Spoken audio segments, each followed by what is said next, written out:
Our Glory Globe TV. Here's some breaking news here: the death of 3 US servicemen and injuring of many others at a base in Jordan. Now ratchets up the pressure on the US Commander-in-Chief, President Joe Biden. Yeah, this marks the first time American troops have been killed by enemy fire since the Israel-Gaza war erupted.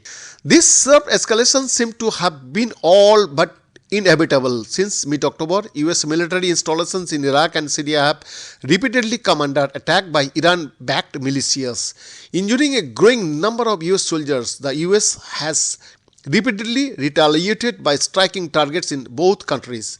But this time the US will need to consider whether to hold Iran itself responsible. It is an option and an escalation fraught with significant risks. We will hold all those responsible to account at a time and in a manner of our choosing, was the US President's vague first warning. The US knows it now needs to be seen to do more to protect the lives of its servicemen and women.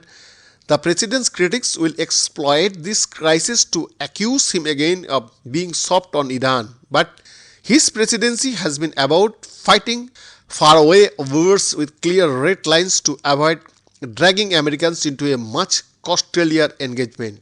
Both Washington and Tehran, long locked in anonymously, have carefully avoided direct confrontation in this current conflagration.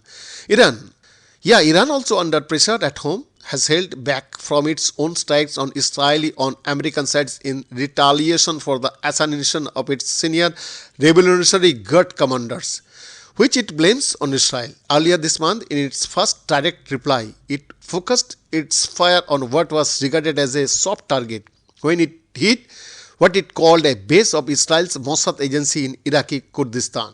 The US, backed by the UK and others, already finds itself leading the campaign against Yemen's Houthis, but that has not stopped the attacks on vessels in the vital Red Sea shipping line. Now it must confront other Iran-backed groups in a way which defends America's interest but does not set this volatile region on another dangerous spiral. Behind the report, Glory Globe TV.